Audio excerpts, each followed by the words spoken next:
Thanks for downloading this special seasonal mini-series of the Mikeysline Speaking of Suicide podcast. I'm Pennie Stuart, and with me is Shona Macpherson. And across the 12 days of Christmas, Shona is giving us some mental health tips to help us when times get tough. Shona, what's today's tip? So today's tip is emotions as allies. And it's a little bit different from the other tips. This is a bit more of an educational one, and tomorrow's one is more of a skill. So what are emotions? We have these things all the time. We use the word all the time, but what actually are they? There's lots of complicated definitions about emotions, but they all tend to agree on two things.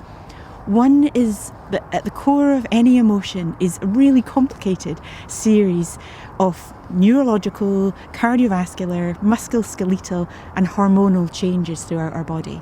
So that's pretty complicated actually, what's actually going on under the surface. So we say we're scared, there's actually all of this stuff that's going on. It's a whole body thing. It's a whole body thing, absolutely. And the second thing that the definitions tend to agree on is that emotions bring physical changes to prepare us for action.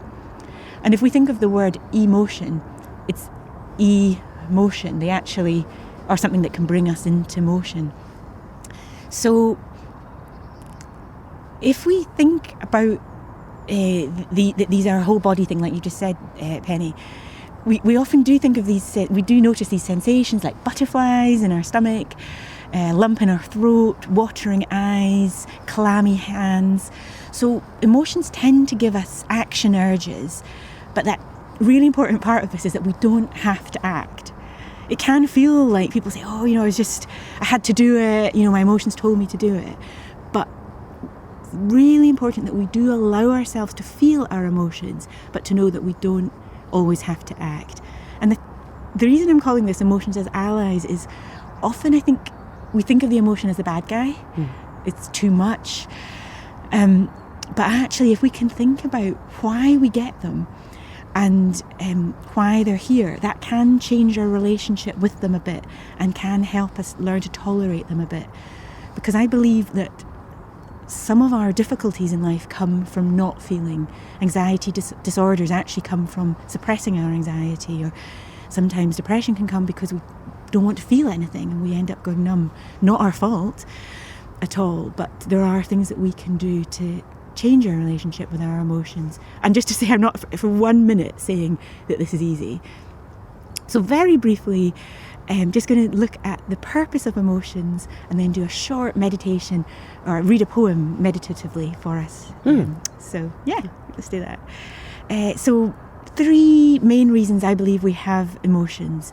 One is to communicate, one is to motivate us to action, and one is to illuminate for us. So communicate. So our emotions will communicate to us. For fear will tell us that maybe there's some danger to look out for. Anger, that something isn't fair or right, there's some boundary violation. Sadness, maybe we've lost something or someone.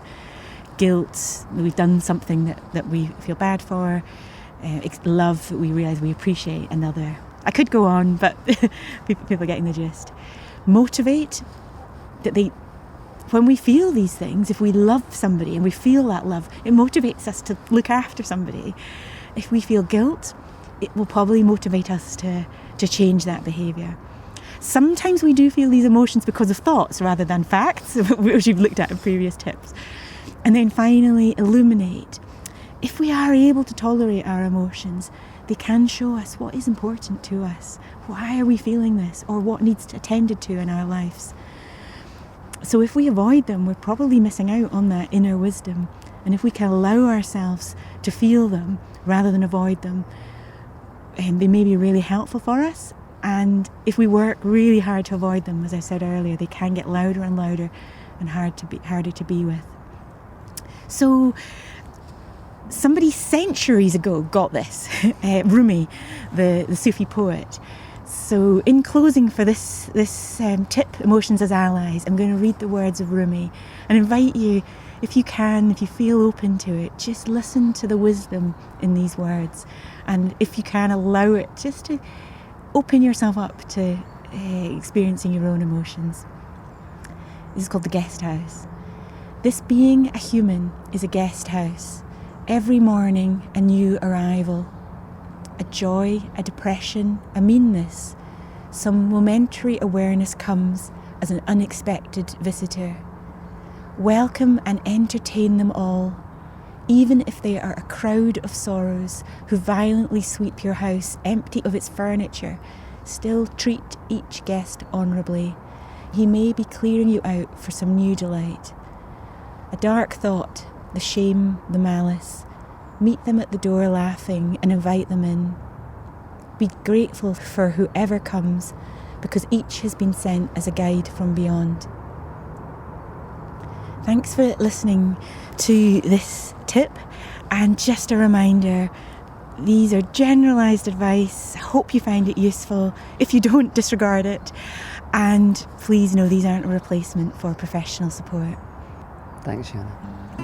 Remember, it's okay not to be okay, particularly at this time of year and in these really challenging times. So if you need someone to talk to, you can text Mikeysline on 07786 20 77 55, or contact them via Messenger, web chat or Twitter, Sunday to Thursday 6 p.m. to 10 p.m, Friday to Saturday 7 p.m. to 7 a.m. Speaking of Suicide is made in partnership with Mikeysline by Adventurous Audio Limited and is supported by Mikeysline and D&D Paving Limited.